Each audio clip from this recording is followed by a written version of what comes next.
A paz do Senhor Jesus, amados e queridos irmãos, é com muita alegria que mais uma vez estamos iniciando desta feita o nosso mais novo livro, o livro Profetas Maiores, né? Nós terminamos o estudo dos livros históricos, agora estamos ingressando no livro dos Profetas Maiores. Espero que este curso tenha sido instrumento de bênçãos na vida dos nossos irmãos, enriquecendo o conhecimento e acrescentando crescimento na graça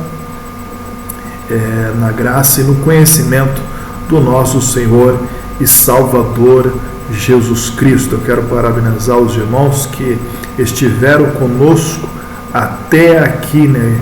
Como diz a palavra de Deus, Ebenezer, até aqui nos ajudou o Senhor. É pela graça de Deus que vencemos mais um currículo, mais um livro. Estaremos iniciando hoje o livro Profetas Maiores, né? Então aqui nós temos uma visão panorâmica do período do livro dos Profetas Maiores, né? Todos esses profetas maiores são profetas anterior, né, ao exílio babilônico. É claro que, com exceção a Daniel, que foi um profeta, Daniel e Ezequiel, que foram dois profetas que viveram no período do cativeiro da Babilônia, né? Daniel profetizando no palácio e Ezequiel profetizando entre os cativos ali na Babilônia, né? Nós temos aqui uma cronologia do ano de 931 a.C., quando o reino se divide, Israel e Judá. Foi neste período que começa o ministério dos profetas. Nós temos o período aqui, 874 a.C., nós vemos aqui o ministério de Elias, né, Acabe e Elias. 740 a.C., Isaías inicia o seu ministério profético, portanto, em torno aí de 700 anos antes de Cristo. Isaías profetiza 722 antes de Cristo, a queda de Israel, reino do norte, capital Samaria. 701 o anjo do Senhor, Deus envia o anjo do Senhor e esse anjo destrói os valentes do inimigos do exército da Síria. 690 a.C., final do ministério do profeta Isaías. 627 a.C., Jeremias inicia o seu ministério. 583 a.C., a queda de Judá, né? Então, prosseguindo o nosso estudo, aqui nós temos a visão do profeta Daniel. Esta visão do profeta Daniel está lá no capítulo 2 de Daniel. É aquela visão onde Nabucodonosor sonha um sonho e acaba esquecendo aquilo que sonhou, né? E ele queria que os sábios, que os magos viessem a dizer o que ele havia sonhado e a sua interpretação. Porém, é claro, nenhum dos magos ou sábios consegue discernir o sonho e muito menos a sua interpretação. Nabucodonosor, ele ordena a morte de todos os sábios e os magos, né? E entre eles estava Daniel e os seus 3 amigos, né? Misael, Ananias e Azarias, né? Que são os mesmos 3 jovens que foram lançados na fornalha de fogo, né? Então, Daniel fica sabendo, Daniel e seus amigos também correm risco, e então Daniel pede para o o capitão da guarda, dizendo para que desse tempo para eles, orasse a Deus para que Deus viesse revelar qual era esse sonho, qual era essa interpretação, né, para que assim eles não viessem a morrer juntamente com os outros demais sábios, né? E numa provisão de Deus, numa certa noite, Deus ele revela para Daniel direitinho aquilo que o rei tinha sonhado e também dá a interpretação, né? E por isso que tem essa visão panorâmica aqui, porque o que na verdade Nabucodonosor ele sonha a respeito dos impérios mundiais que haveria de se surgir, né? Os impérios mundial que haveria de surgir até o governo de Cristo, né? Até Cristo, né? Que haveria de destruir, né? Acabar com todos os impérios, né? E teria um reino de paz e justiça, né? Então a identificação de 4 reinos, né? Daniel dá a interpretação, né? Que o sonho que havia sonhado era uma estátua aonde a cabeça era de ouro, na verdade, cabeça de ouro, está escrito de ferro aqui, mas não é de ferro, cabeça de ouro, os peitos e os braços de prata, o ventre de bronze e os pés de ferro, né? E os pés de ferro e também de barro, né? Que também corresponde à visão do capítulo 7, que fala também de 4 impérios, né? Porque nessa visão a estátua está dividida em 4 partes, que são 4 impérios. E também no capítulo 7 fala sobre 4 animais, que também são 4 impérios. E quais são esses impérios? A cabeça de ferro, correspondente ao leão do capítulo 7, corresponde à Babilônia.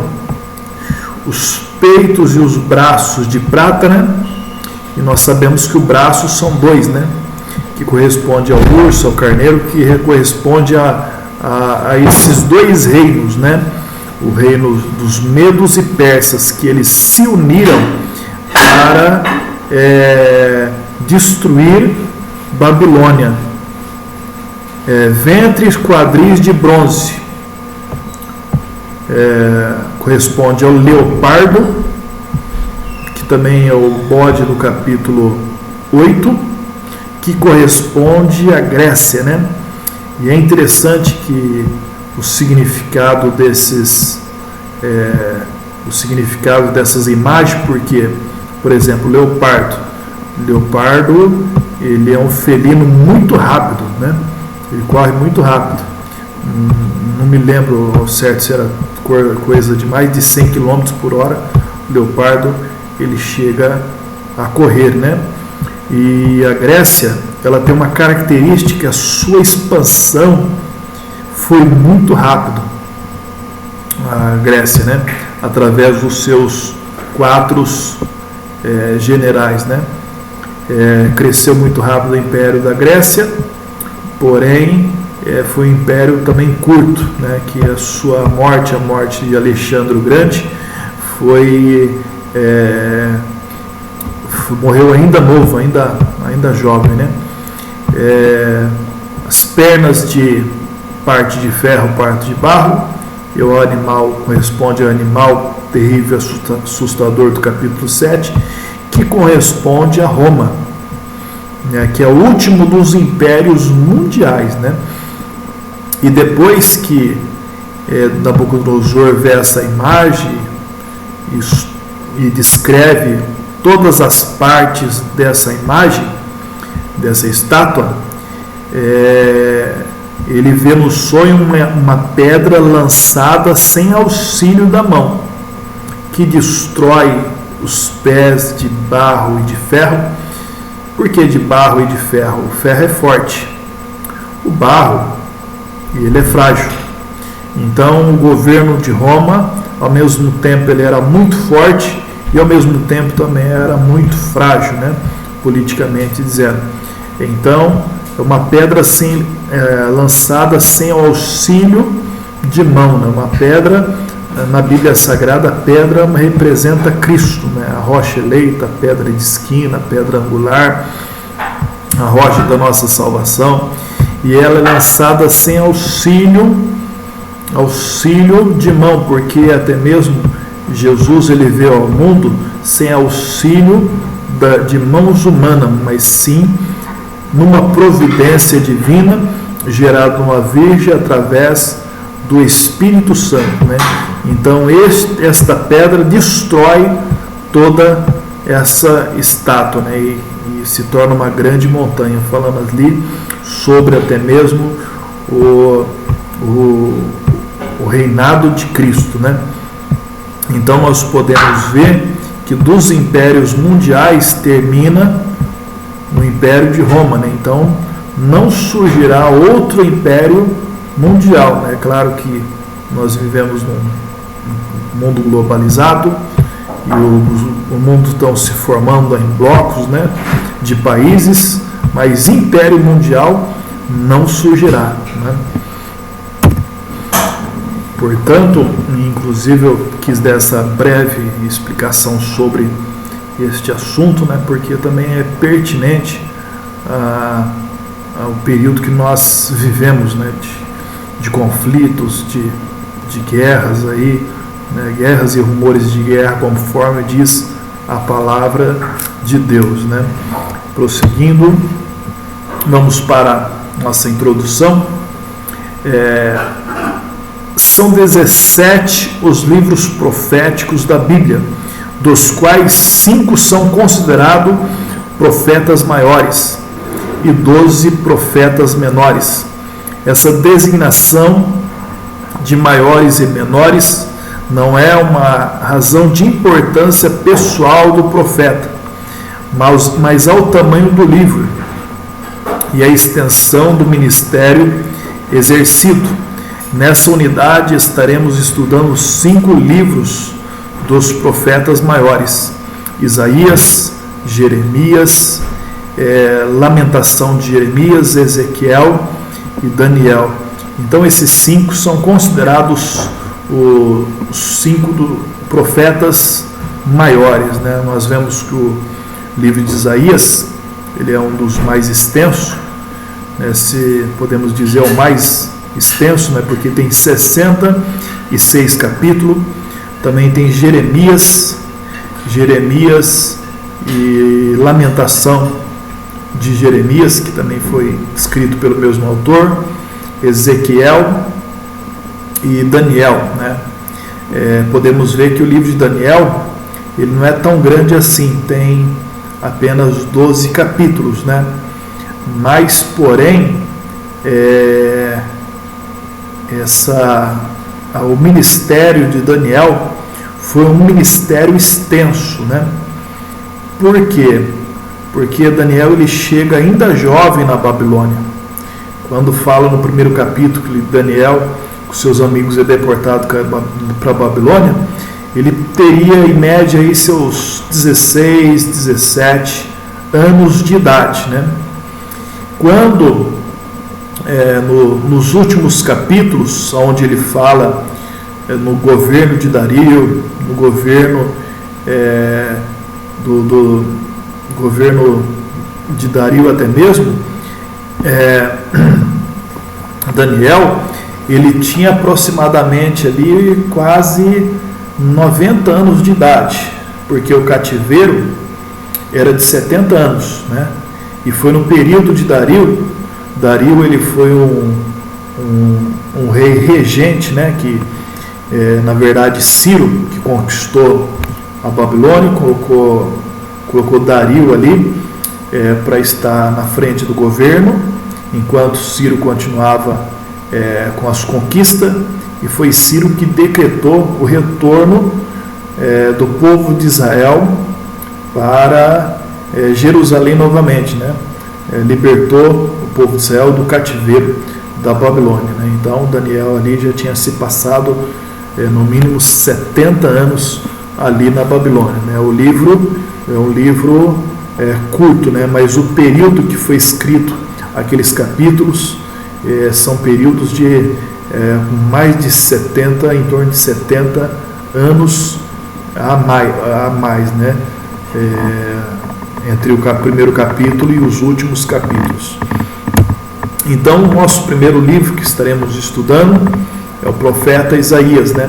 É claro que nós não vamos conseguir, né, esgotar o conteúdo, né, que nós temos no livro do profeta Isaías, as mensagens que nós temos no livro do profeta Isaías, porém, vamos analisar o livro do profeta Isaías a partir dos principais pontos, a sua principal mensagem que ele traz, o objetivo do livro, né? Porque o livro do profeta Isaías, se a gente fosse para estudar mesmo, nós ficaria o ano inteiro estudando, né? Ainda teria coisa para estudar no livro do profeta Isaías. Quem foi Isaías?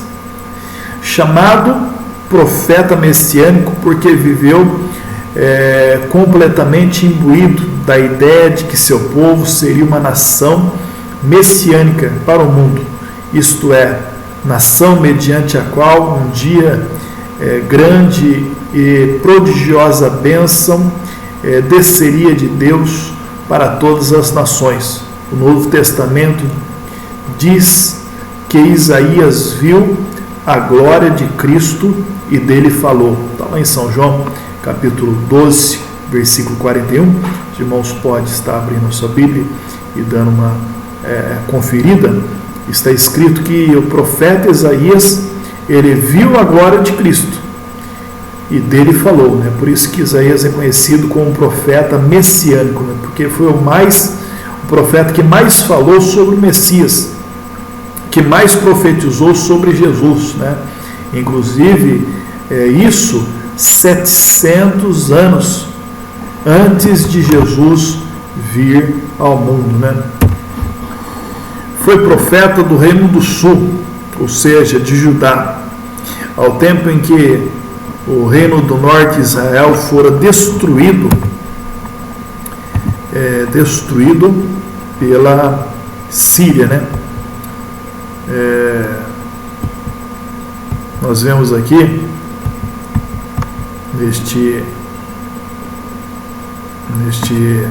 nesta ilustração que Israel esteve no Egito, depois Israel esteve no deserto, Israel no período da conquista, Israel no período dos juízes, Israel com o reino unido, né? Quando estava Saul reinando, o reino estava unido, né? São 3 reis que governaram o Reino Unido: Saul, Davi e Salomão. Após a morte de Salomão, o reino dividiu, Israel se dividiu em 2. Primeiro foi Israel, quando se divide em 2, né? Se torna 2 reinos. Como às vezes a gente falando, os irmãos às vezes têm dificuldade para entender, mas mostrando, né, com a imagem fica mais fácil, né? Então essa ruptura é o reino que foi dividido depois da morte de Salomão, né? Roboão, seu filho, foi governar e ele não quis aliviar a carga tributária do povo, né? Por causa que toda a riqueza se produzia nessa região norte, porém o investimento era feito todo na região sul, né? E falando de governo, de política, nós vemos que isso não é diferente, né? Na verdade, o povo que produz, né? Mas só que o investimento maior está, na verdade, tudo aquilo que a gente produz, né, por causa dos tributos, do imposto, né, o investimento vai tudo para o governo, né? O governo fica com uma fatia sempre maior. Então, era produzido no norte, investido em Jerusalém, investido no sul, né? E isso depois da morte de Salomão, houve essa ruptura. Israel, reino do norte, foi primeiro destruído pelo exército da Síria. Porém, Deus não permitiu que eles invadissem Jerusalém. Aí está escrito na palavra de Deus, inclusive se os irmãos quiserem dar uma conferida na sua Bíblia, em 2 Reis 19:35, né, que Isaías e o rei Zedequias oram na casa do Senhor pedindo livramento do exército da Síria, onde Senaqueribe, né, era o capitão, o general do exército. A Bíblia diz no capítulo 2 Reis, capítulo 19, no versículo 35, que naquela mesma noite que eles oraram ao Senhor, o Senhor enviou um anjo e feriu 185.000 soldados do exército da Síria, né? Apenas um anjo que o Senhor viu ali foi suficiente para destruir 185.000 do exército da Síria, né? Inclusive, os irmãos pode também olhar em 2 Crônicas, capítulo 32, no versículo 21, né, que também fala essa história, que na verdade era 185.000 homens, príncipes e valentes, né? Deus destruiu só os valentes, né? Só para envergonhar o exército da Síria e mostrar que o Senhor é o Deus poderoso, é o Deus que livra, o Deus que salva, e que diante do povo de Deus, o adversário ele não tem poder, né? E Israel no período do cativeiro, né? Isso é a abrangência do nosso estudo, né? Pelos assírios, Isaías viveu nos reinados de o rei Uzias, Jotão, Acás e Ezequias. Sua vocação se deu no ano que Uzias morreu, porém algumas das suas visões podem ter ocorrido mais cedo, né? Isaías 6, versículo 1, né? Fala que no ano que morreu o rei Uzias, viu o Senhor assentado no alto e sublime trono, o seu séquito encheu o templo. Alguns dizem que ali no capítulo 6, que Isaías ele tem a sua vocação a profeta, né? No ano que morreu o rei Uzias, né? Porém, alguns acreditam que ele começou mais cedo, né? A partir do capítulo 1, que seria anterior às visões que ele teve do Senhor, né? A revelação do Senhor, viu a glória do Senhor, né? Segundo a tradição judaica, foi morto por Manassés, né? Manassés foi um rei ímpio, né, de Israel. Podemos conjecturar que a data do seu ministério ativo enquadra-se mais ou menos em 740 a 787 a.C., abrangendo assim um período de 50 anos ou mais. Reza uma tradição rabínica que Amós, pai de Isaías, não Amós o profeta, né? Não podemos confundir, né? Não é porque às vezes tem o mesmo nome que é a mesma pessoa, né? Foi irmão de Amazias. Neste caso, Isaías foi primo em primeiro grau do rei Uzias e neto do rei Joás, sendo assim de sangue real e membro da corte, né? Isso faria com que Isaías fosse um príncipe, né? Fosse um membro da corte, né? De certa forma, nós vemos sentido nisso, porque Isaías ele tinha liberdade para estar na presença do rei, no pátio, no palácio, entrar diante, né, do rei, inclusive quando Ezequias adoece, né, Isaías vai ter com Ezequias, ele entra no palácio, fala que da cama que ele está, ele certamente haveria de morrer, né, mas Ezequias ele vira o rosto, ora, e Deus compadece dele e acrescenta 15 anos de vida. E antes de Isaías sair do pátio, Deus ele fala com Isaías, fala, volta lá, diz para ele que eu ouvi a sua oração, a sua lágrima, e vou acrescentar 15 anos de vida, né? O seu nome significa o Senhor salva. Ele escreveu outros livros que não chegaram até nós. Uma biografia de Uzias, está lá em 2 Crônicas 26, 22, que fala dessa biografia.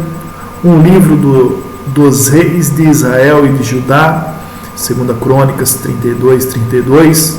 Foi historiador e vidente. É citado no Novo Testamento mais do que qualquer outro profeta. Ele era um conselheiro da corte, era casado e tinha 2 filhos, cujos nomes representavam mensagens simbólicas à nação. Uma tradição talmúdica aceita como autêntica por muitos dos primitivos pais da igreja declara que ele resistiu aos decretos idolátricos de Manassés, pelo que foi preso, imprensado entre duas pranchas de madeira e cerrado ao meio, sofrendo assim morte penosíssima e terrível, né? Pensa que isto se refere em Hebreus capítulo 11, 37, né? Então a tradição talmúdica diz que ele morreu cerrado, né? E no livro de Hebreus capítulo 11, que é o capítulo da fé, fala sobre os heróis da fé que venceram leões, venceram fornalhas e foram até cerrados ao meio ali, né? Então acredite-se que esse cerrado ao meio que está escrito em Hebreus é uma referência ao próprio profeta Isaías. Curiosidade do livro, né? O livro tem algumas curiosidades que estaremos abordando, né? O livro do profeta Isaías tem sido chamado a Bíblia dentro da Bíblia, devido à sua semelhança entre o seu conteúdo e o restante da Bíblia, né? Então seria uma espécie de uma mini Bíblia. Por quê? O livro do profeta Isaías seria uma espécie de uma mini Bíblia. O livro de Isaías, ele tem 66 capítulos, né? E a Bíblia, ela tem 66 livros, né? O livro do profeta Isaías, irmãos, também ela pode ser dividida entre 2 partes, né? Por que 2 partes? Porque a primeira parte, do capítulo 1 ao capítulo 39, está relacionado mais à antiga aliança, relacionado ao povo judeu, relacionado ao julgamento de nações, né? Está relacionado mais com a lei. Porém, a segunda parte, do capítulo 40 ao 66, está relacionado mais com as promessas da graça divina,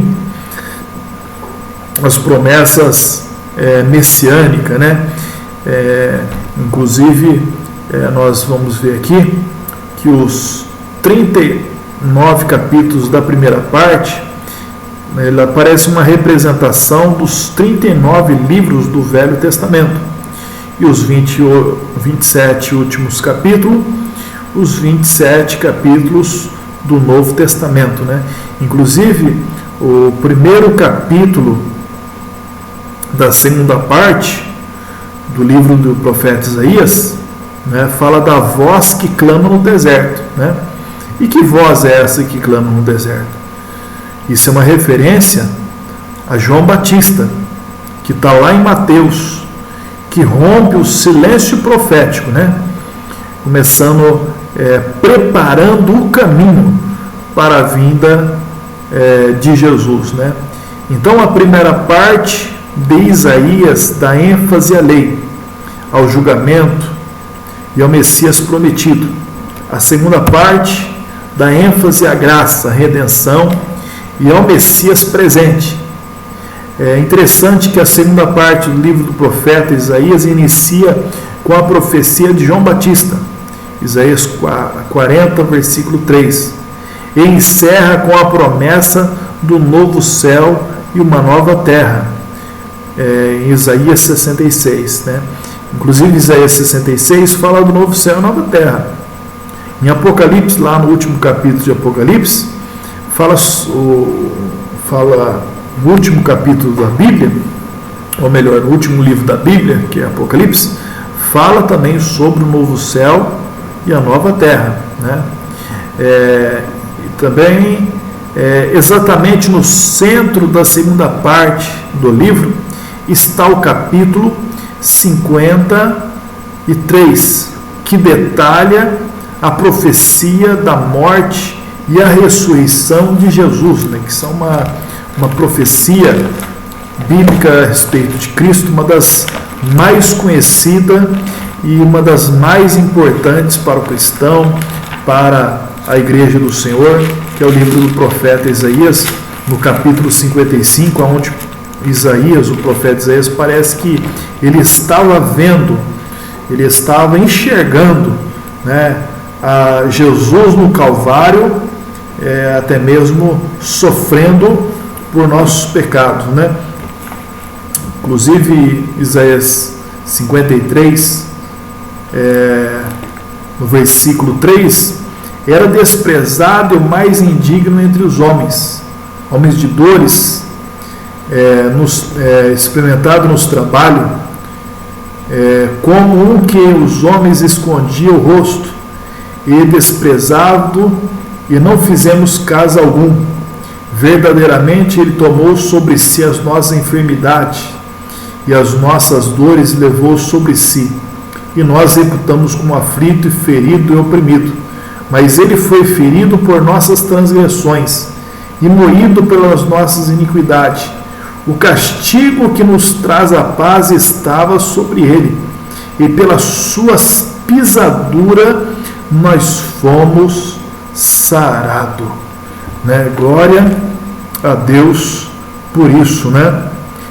No versículo 9 fala que e puseram a sua sepultura com os ímpios e com o rico, né? José de Arimateia, ele tinha um sepulcro novo e oferece, né?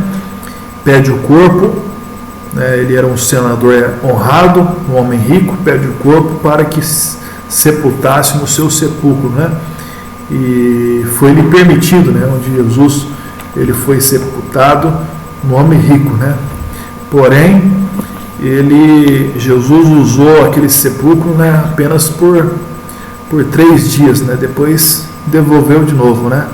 Porque ele não permaneceu ali, né? Ele ressuscitou e vive para todos sempre.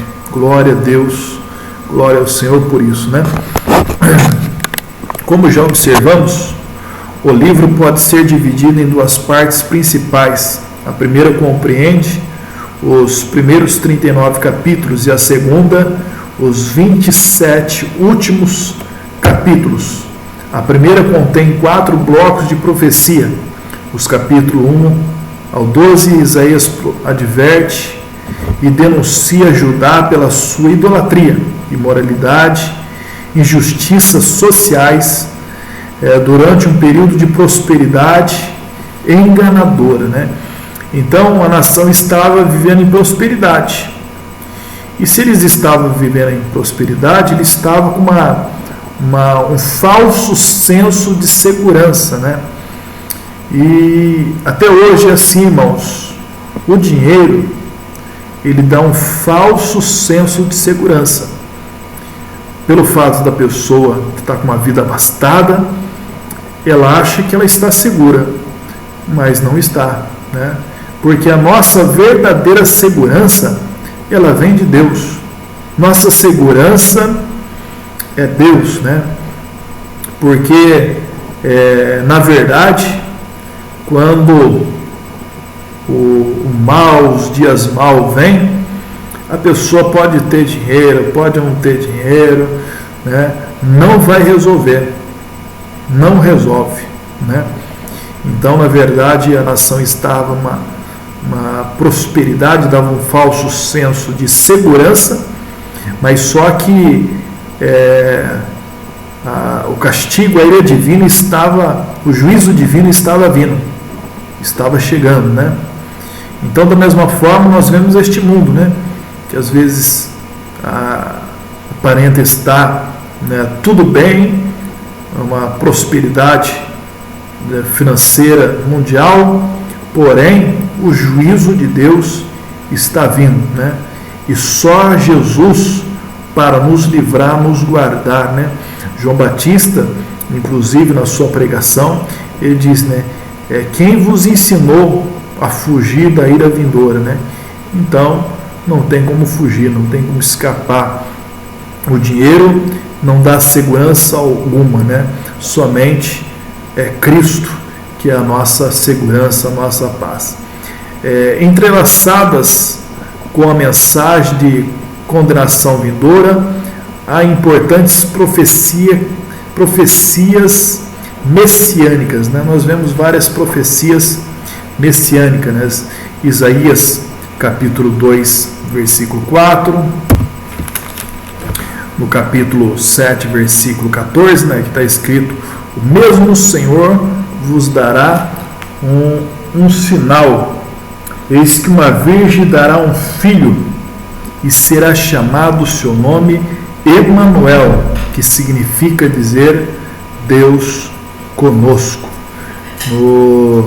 Também no capítulo 9, no versículo 6, né, que está escrito, né, um menino nos nasceu, um filho se nos deu, o principado está sobre o seu lombo, e o seu nome será maravilhoso, conselheiro, Deus forte, Pai da eternidade, príncipe da paz, né? Capítulo 11, né, fala sobre ele estará o Espírito do Senhor, o Espírito de sabedoria, o Espírito de entendimento. Os irmãos vê ali, tem um total de 7, né? 7 espíritos, mas na verdade não são 7 espíritos, né? São as 7 virtudes do Espírito, né? Inclusive no livro de Apocalipse fala sobre as 7 tochas que arde perante o Senhor, né? Que são as 7 virtudes do Espírito, né? E o testemunho do profeta a respeito da própria purificação e do seu encargo para o ministério profético. Isaías capítulo 6. Nos capítulos 13 a 23, Isaías condena as nações contemporâneas por causa dos seus pecados.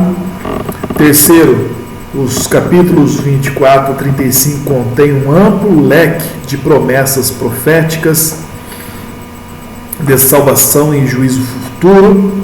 Os capítulos 36 ao 39 registram a história seletiva de Zedequias, que forma um paralelo entre 2 Crônicas 18, do capítulo 13 ao 20 e o 21. A segunda sessão compreende os capítulos 40 a 66. Esta segunda sessão do livro de Isaías traz algumas das profecias mais profundas da Bíblia a respeito das grandezas de Deus e da vastidão do seu plano redentor. Essa sessão profética aponta tanto para os seus dias, como também a séculos depois, e finalmente alguns milênios depois, pois o verdadeiro autor é aquele que anuncia o fim desde o princípio, né? Então, Isaías capítulo 46, versículo 10, está escrito que Deus ele anuncia o fim desde o princípio, né? Normalmente nós, seres humanos, né, nós começamos para depois terminar. Deus não. Deus ele termina. quando ele termina, ele diz, não, agora eu vou começar, né? Então ele anuncia o fim desde o princípio. Lá em Gênesis, Deus ele já anunciou o fim. Lá em Gênesis, capítulo 3,15, fala sobre a promessa da semente da mulher, que a serpente ia ferir o calcanhar, fala do Calvário, né? Onde Jesus foi ferido, né? Mas fala da onde que Cristo, né, a semente, haveria de pisar a cabeça da serpente. Como é que se mata uma cobra, uma serpente, né?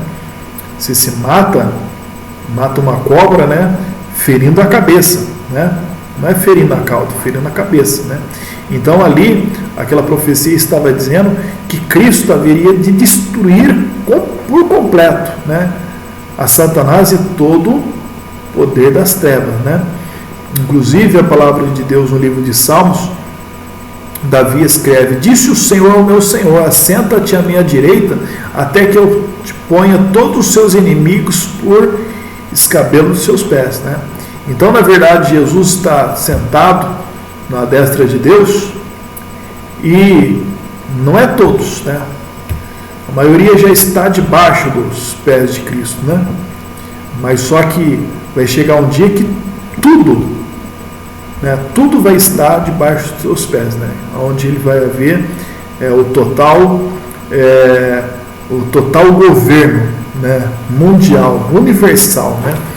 Não somente mundial, mas em todo o universo, né? Um livro ou 2 livros, né?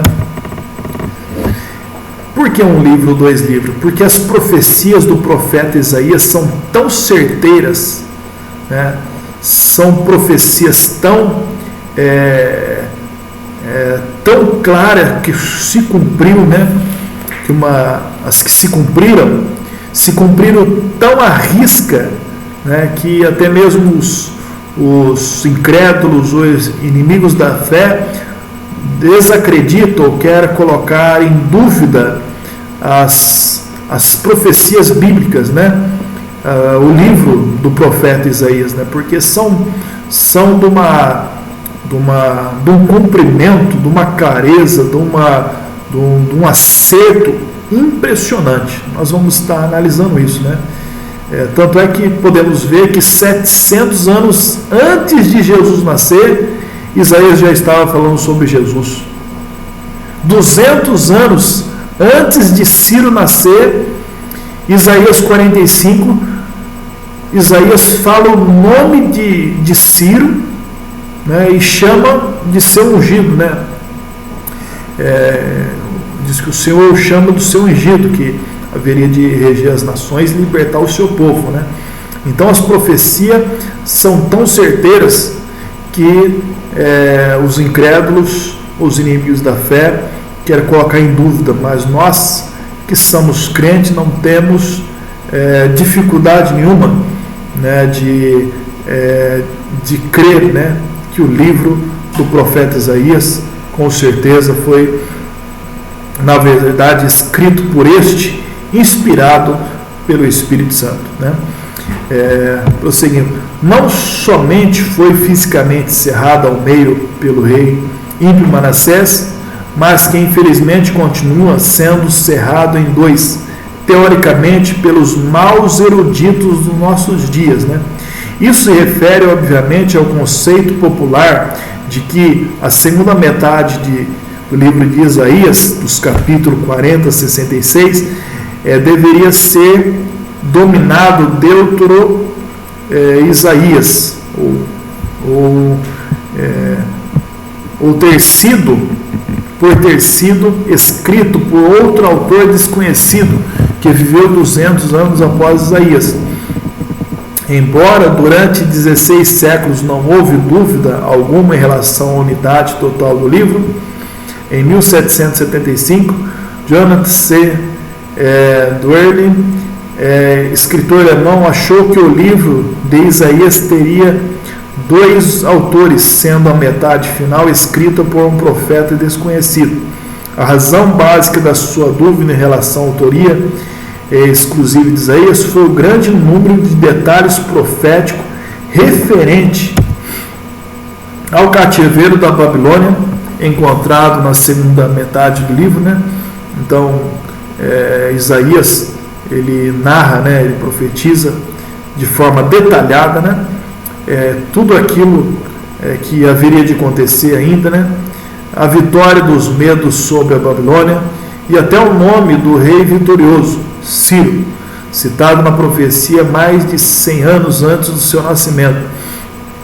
Assustou o ilustre erudito alemão, que não levou em consideração o caráter de Deus como o grande eu sou, que conhece o passado, o presente e o futuro com absoluta perfeição.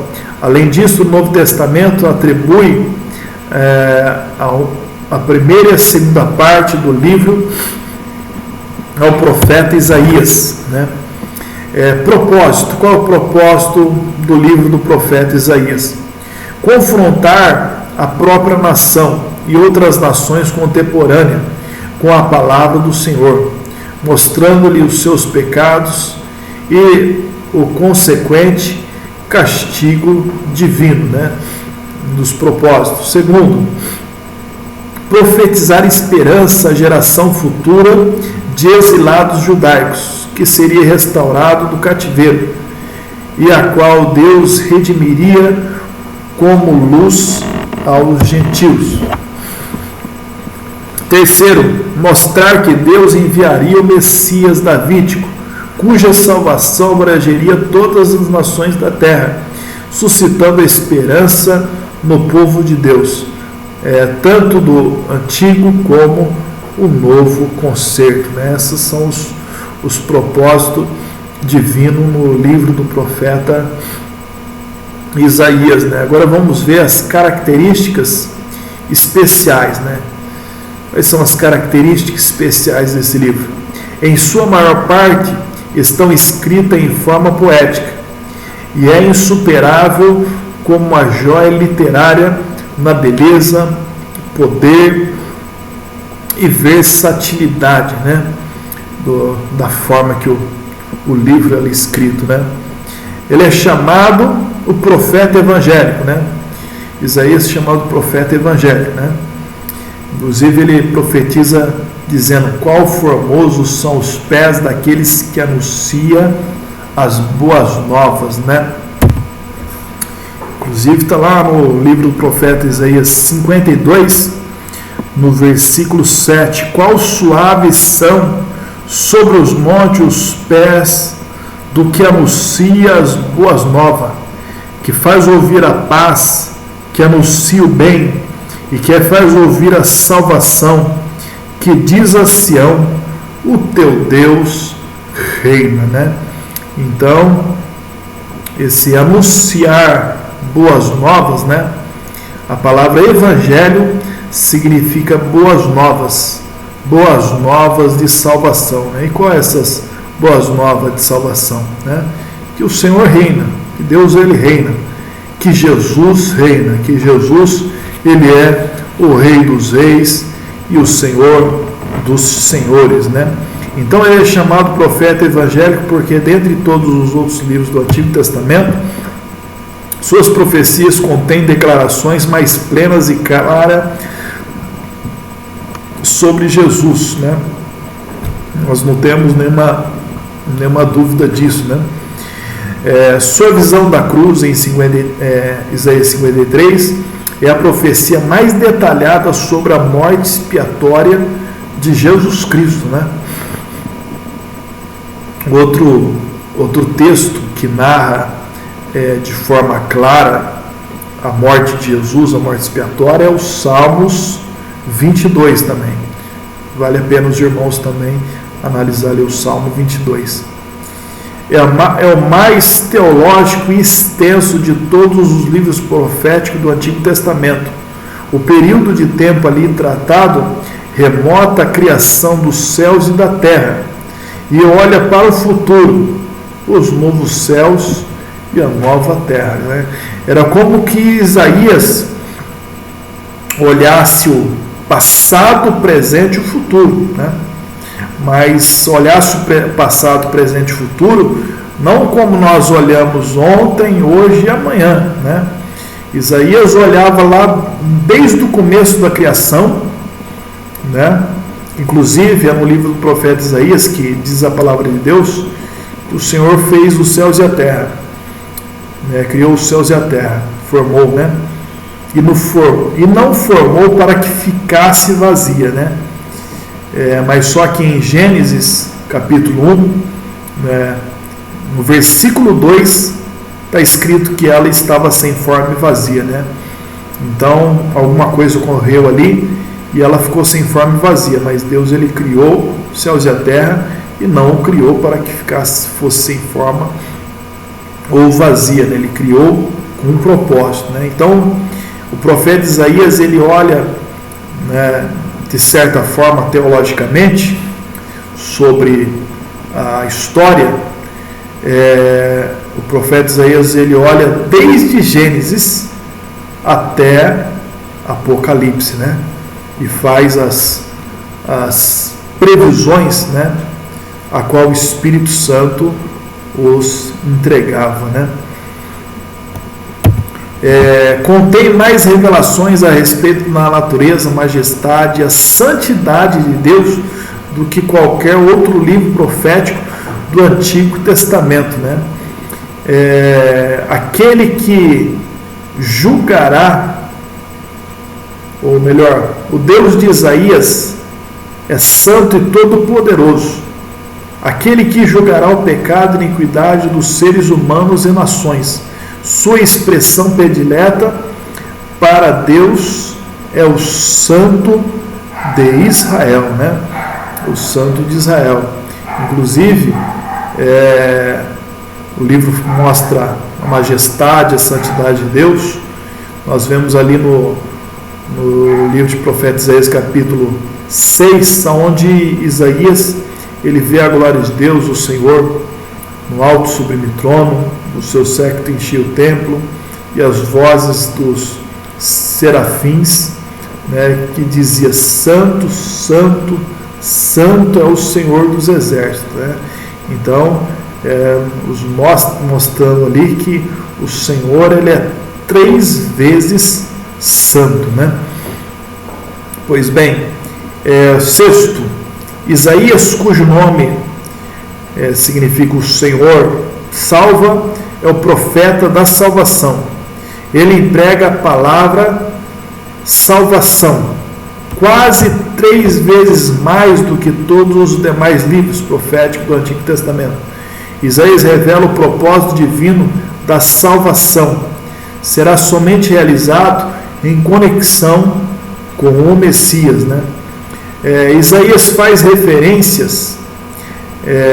frequentes referências aos eventos redentores da história de Israel. O Êxodo, né?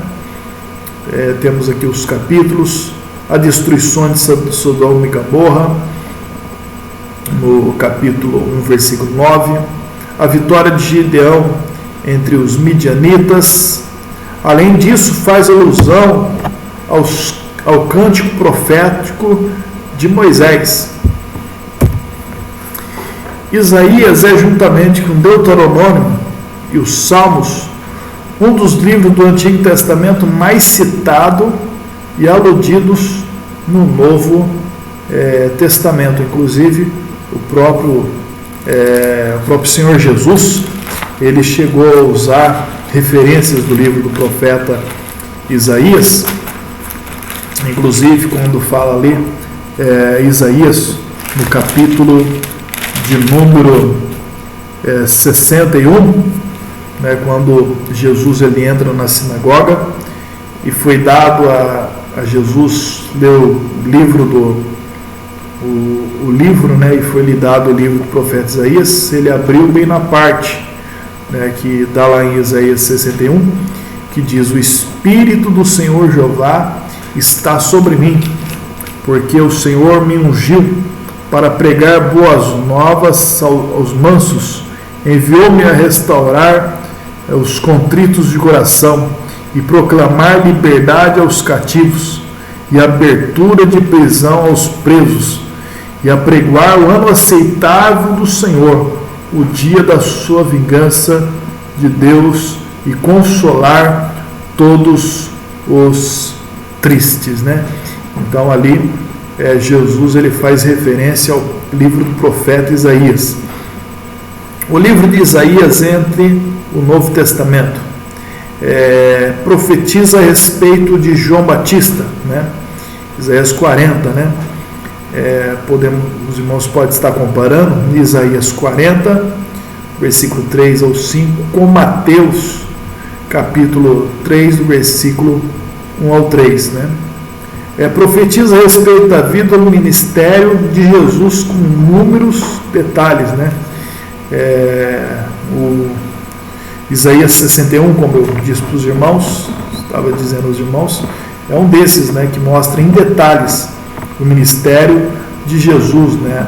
O Espírito do Senhor Jeová estava sobre ele, né? A ciência da probabilidade, né? O que é a ciência da probabilidade, né? É uma ciência que mostra, né, a perspectiva de que alguma coisa tenha probabilidade de acerto ou probabilidade de erros, né? Então, utilizando a ciência da probabilidade, com relação ao nascimento, vida, morte e ressurreição de Jesus, existe mais de 70 afirmações proféticas, feitas por mais de 12 homens, que se cumpriram literalmente, embora tivessem sido feitas até 1000 anos antes do seu nascimento, né? Então já havia previsões de Jesus, inclusive nos Salmos, que é um livro mais antigo do que o livro do profeta Isaías, que fazia previsão de Jesus, né? Haja visto o Salmo 22, que fala da crucificação de Jesus também. Em seu livro, Evidência des danso vértice, evidências que exigem um veredito, John McDowell informa que Peter Stoner demonstra firmemente que a probabilidade de ter havido uma coincidência no cumprimento de 70 profecias específica quanto ao nascimento, vida e morte e ressurreição de Cristo é anulada pela ciência da probabilidade, né? Então, o que ele está dizendo aí? Porque ele está dizendo que as profecias elas cumprem tão corretamente, né? Tão corretamente que o acerto é tão grande, né, que na ciência da probabilidade, né, era até mesmo impossível, né, de se imaginar isso, né? Ou seja, é anulada se tivesse algum erro, alguma profecia era anulada pela ciência da probabilidade. Stoner afirma que, utilizando os recursos dessa ciência com relação a apenas 8 dessas profecias, né? Aqui não vai utilizar nem as 60, né? As 60 profecias, né? Apenas 8. É claro que tem muito mais de 60 profecias com respeito a Jesus, né? Mas utilizando apenas 8, vemos que a possibilidade de um homem que houvesse vivido nesse período e de lá para cá cumprir todas as 8 profecias é de 1 em 10 elevado a 17, né? Isso significa que 1 em 10, né? Nós perdemos até a conta, né? 1000, milhão, bilhão, trilhão, quadrilhão e assim por diante. Para entender melhor essa espantosa probabilidade, Stoner ilustra o fato de propor que suponhamos que se tomem 10 elevado a 17 de moedas grandes e as coloque uma ao lado da outra sobre a superfície do estado do Texas, elas cobrirão toda ela. todo o estado, né? Formando uma plataforma com uma espessura de aproximadamente 30 centímetros. Marcaríamos apenas uma dessas moedas e a misturaríamos as outras, né? Espalhando-as bem por todo o estado. Em seguida, colocaríamos uma venda nos olhos de uma pessoa, dizendo-lhe para apanhar a moeda marcada. Ele poderia viajar por todo o estado, mas teria que trazer a moeda certa, ou seja, né, qual a probabilidade que ele teria de procurá-la, né, ou de acertar. Então, né, seria muito difícil, né, seria muito difícil ele conseguir achar essa moeda marcada, isso ainda com os olhos vendados, né? Então, diante dos acertos das profecias, né, assim como é impossível, né, assim como é impossível uma pessoa achar uma moeda marcada, né, no meio de tantas, com olhos vendados, né, no meio de um estado, assim é difícil achar, né, acharmos, né, um erro nas profecias do profeta Isaías, né? Assim é difícil acharmos qualquer erro, né, ou qualquer engano nas profecias do profeta, né, porque foram cumpridas à risca, né?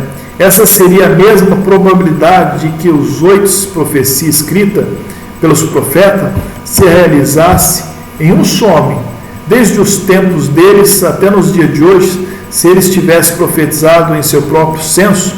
Ora, essas profecias foram feitas por inspiração de Deus, ou então eles escreveram o que pensavam que iria acontecer. Nesse caso, a probabilidade delas se cumprirem em um só homem era de 10 para 17, e elas todas realizaram em Cristo. Isso significa, né, podemos concluir que isso significa que só o cumprimento dessas 8 profecias prova que foi Deus quem inspirou a produção delas, né, que era impossível um homem acertar, né?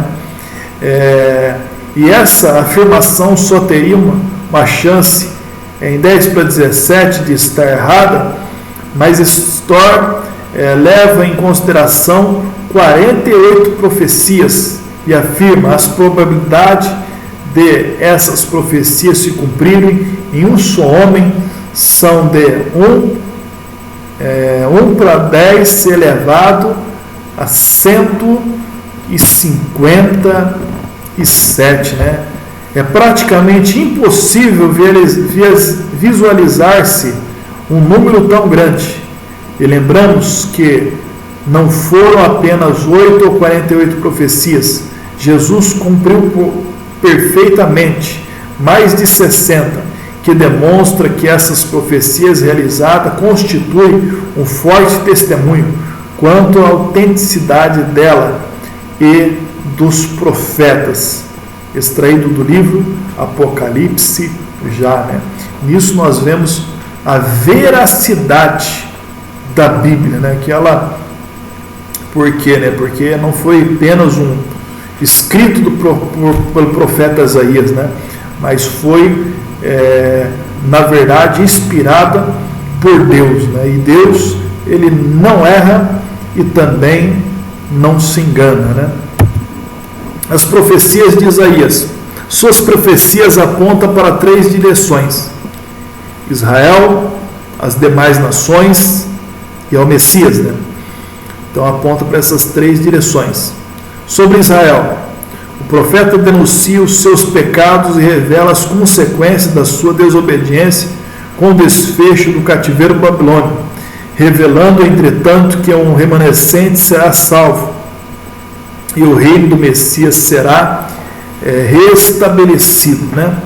Então, haveria de vir o juízo de Deus sobre a nação por causa da idolatria, por causa dos seus pecados, mas só que no final Deus ainda salvaria um remanescente, né? Deus haveria de restaurar a nação, né? O que aconteceu no livro dos históricos, quando nós lemos Esdras, Neemias, né? Esther, sobre as nações, contra a Babilônia, Síria, Filistia, Moabe, Síria, Egito, do mar, Arábia, Tiro, as quais foram cumpridas na sua maioria, né? Que as profecias apontavam para essas nações, e uma grande parte dessas nações às vezes nem existe mais. Sobre o Messias, minuciosos detalhes foram vaticinados sobre o nascimento, vida, ministério e sofrimento, né? Profecias messiânicas. Embora o profeta dirigisse a sua mensagem aos seus contemporâneos, a palavra profética tinha aplicação imediata e também remota, né? Então a palavra de Deus, as profecias bíblicas, né, não são todas, mas tem umas que tem duas ou até 3 aplicação. O irmão sabia disso? Ela pode ter mais de uma aplicação, né? Ela pode ser, como nós vemos aqui, né? Ela pode ser imediata ou remota. Os irmãos olham lá o livro do profeta Isaías, no capítulo 7, no versículo 14 e 16 ali, né? Que está escrito que o mesmo Senhor vos dará um sinal, né? Eis que uma virgem dará à luz um filho e será chamado Emanuel, que traduzido quer dizer Deus conosco, né? Então, essa profecia, ela tinha caráter imediato. Por quê? Porque essa profecia aqui fala a respeito de um sinal que o profeta Isaías,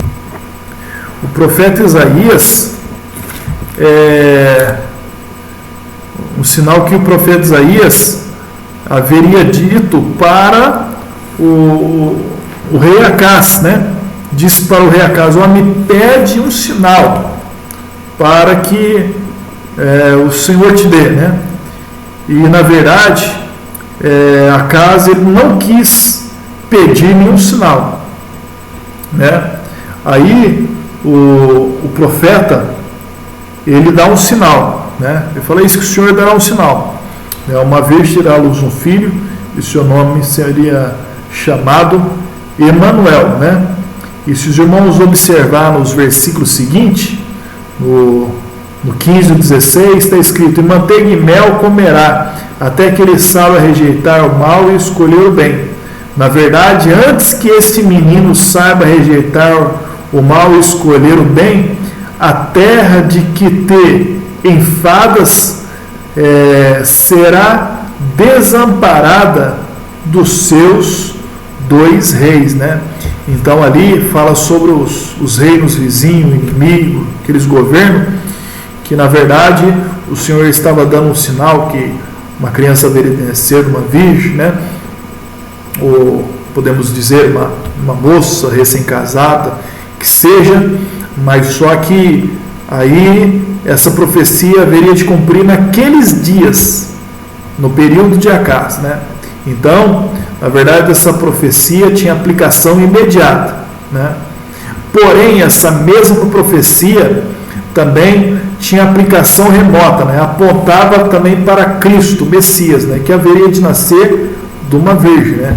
Como o caso aconteceu, né? Que se os irmãos ainda tiverem dúvidas sobre isso, os irmãos leiam o capítulo 7 atentamente, né? Que os irmãos vão perceber isso, que aquilo dali era um sinal para aqueles dias, né? Mas também aquele texto, né, teve uma aplicação também prática no Novo Testamento, quando fala do nascimento de Jesus, né? Em razão da impiedade e apostasia da liderança, a profecia, condenando suas atitudes, apontava para um descendente de Davi, né? Sião inviolável. Os líderes mundanos, por não confiar em Deus, faziam aliança com nações inimigas. Mas o profeta os advertiu, falando que deveria confiar em Deus, que havia assentado a pedra angular em Sião, que na verdade redundava numa referência direta ao Senhor Jesus, né?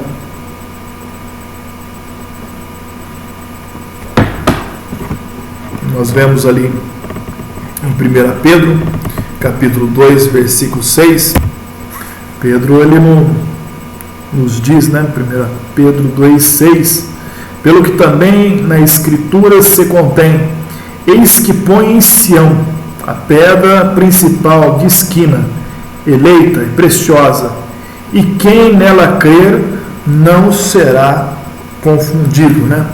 Uma aplicação a pessoa do Senhor Jesus, né?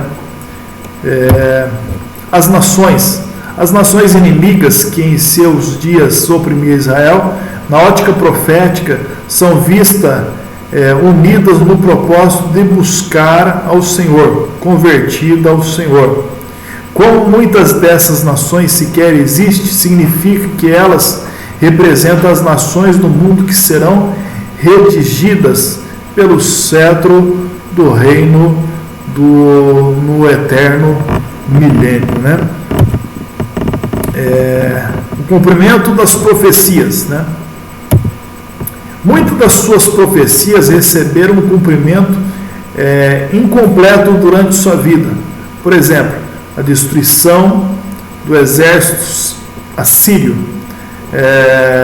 O profeta podia até pensar que todas as profecias se cumprissem em seus próprios dias, mas Deus revelou o seu propósito e ocultou a ocasião e a maneira como realizaria sua vontade, né?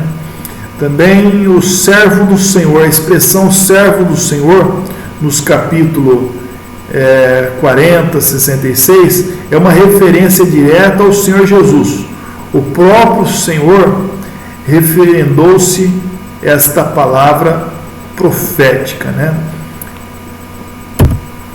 Inclusive em Marcos 10, capítulo 45, Jesus aparece como o servo do Senhor, o servo sofredor, né? E está escrito no versículo 45, porque o Filho do Homem também não veio para ser servido, mas para servir e dar a vida,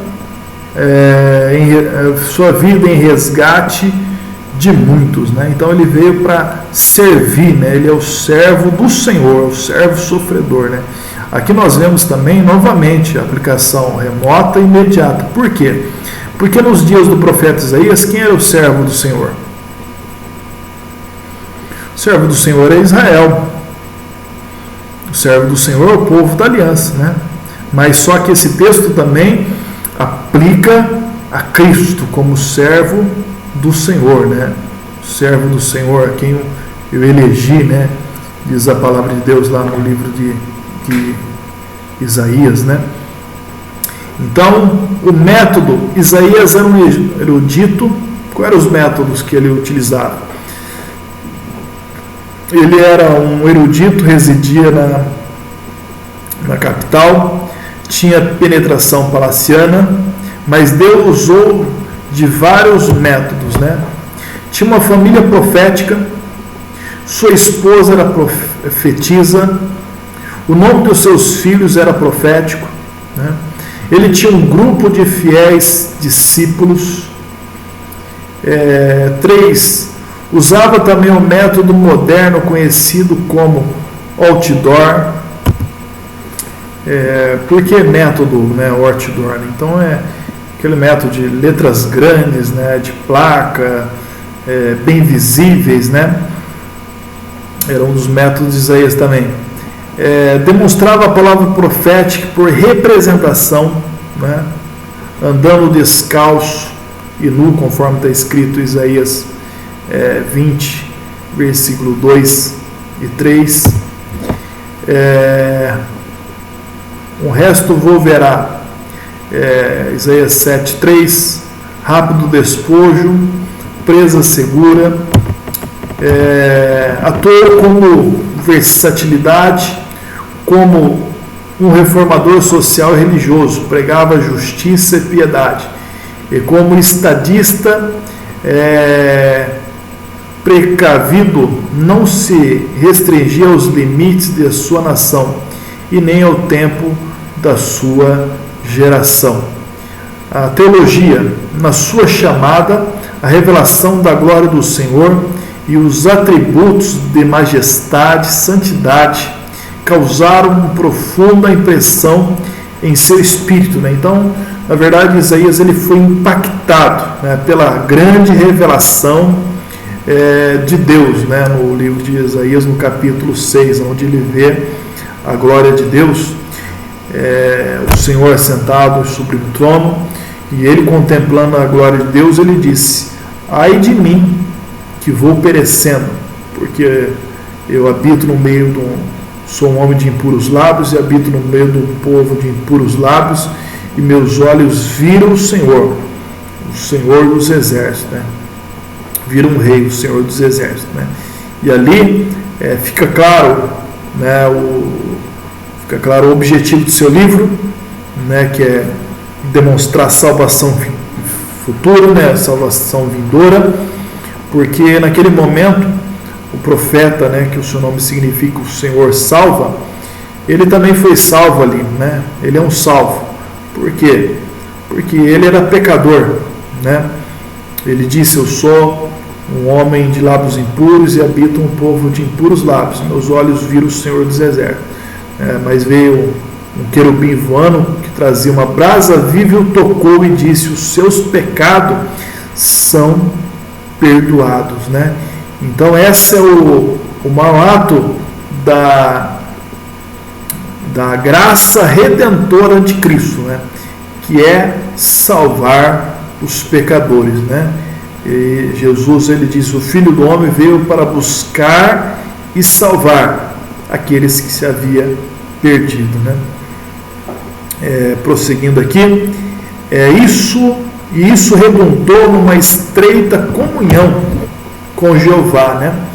Então, quanto maior é o impacto e a intensidade que a pessoa tem, né, do Senhor, da revelação de Deus, né, em sua vida, da conversão, do impacto que ela tem na sua vida, né, à medida que for o seu impacto, assim vai ser a sua conversão, né? Se o impacto foi grande na vida da pessoa, a conversão dele também vai ser uma grande conversão, né? Mas tem pessoas que não têm sido impactadas, né, pela palavra de Deus, né?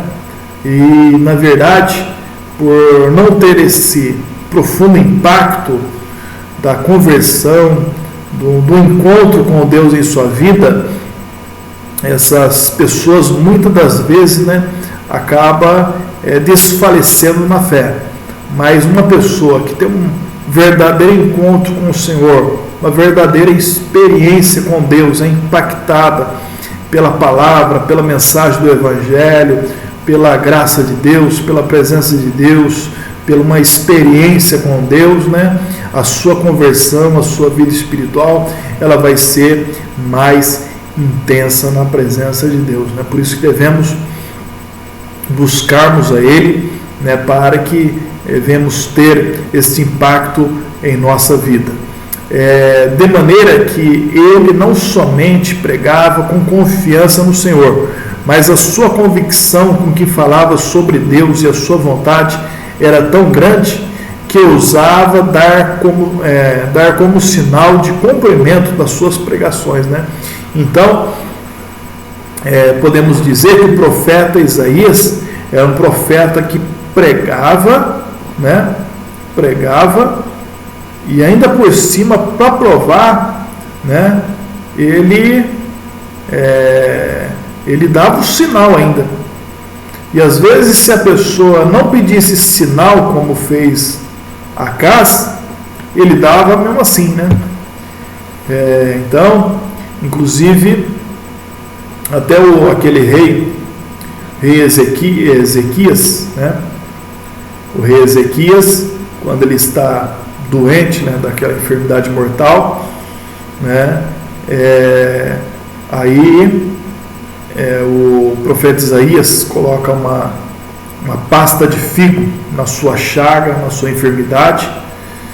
E Ezequias, né, como ele conhecia o profeta Isaías, que é o profeta que dava sinal, então Ezequias disse: que sinal, né, eu vou ter que eu me levantarei novamente e estarei na casa do Senhor, né?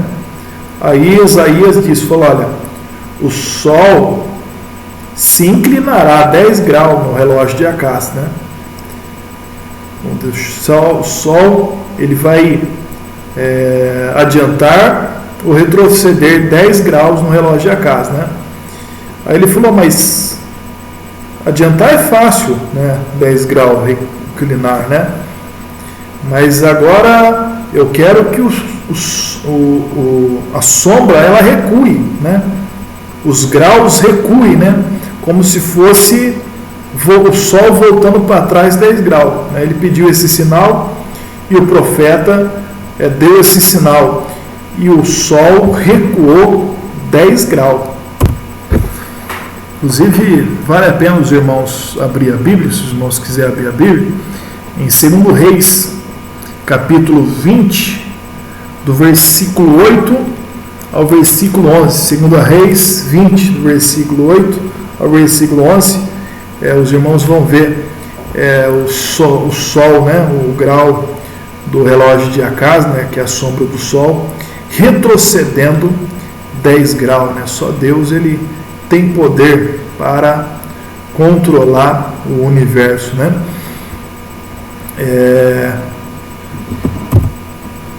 Então, só para acontecer uma coisa dessa, né, os sinais se cumprirem através da pregação, né, é algo que somente uma ação direta do Todo-Poderoso podia realizar, né? Só uma ação de Deus.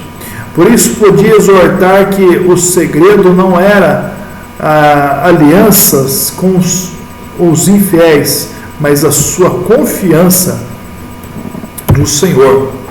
O livro da consolação. Agora, nos capítulos, irmãos, 40 a 66, nós vemos os livros da consolação, né? Ali fala sobre o derramamento de águas vivas, do Espírito Santo, né? Ali fala do Espírito do Senhor, fala sobre os adventos do Messias, né?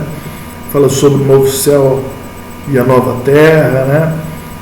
Isaías capítulo 60, levanta e resplandece, porque já vem a tua luz, a glória do Senhor, ela vai nascendo sobre ti, sobre a sua vida. Nós vemos consolações e promessas, né?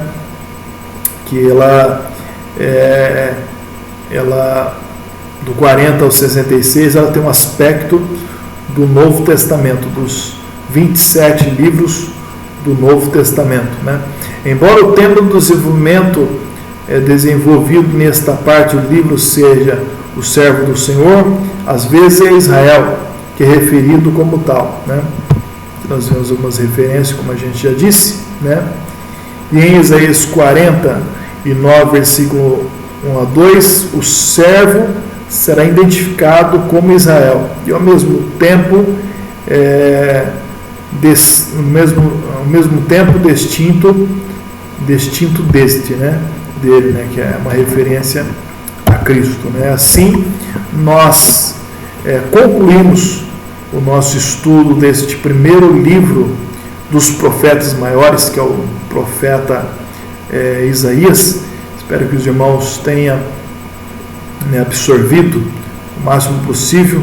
Os irmãos também, é importante os irmãos acompanharem nas revistas dos irmãos, lerem cada tópico da revista, fazer também um questionário final em cada lição, e não perder as nossas videoaulas, né, que é um complemento a mais às lições que os irmãos já têm em mãos, né, até porque a gente sempre traz, né, algo a mais e explicações mais detalhadas de alguns assuntos pertinentes à nossa lição, né?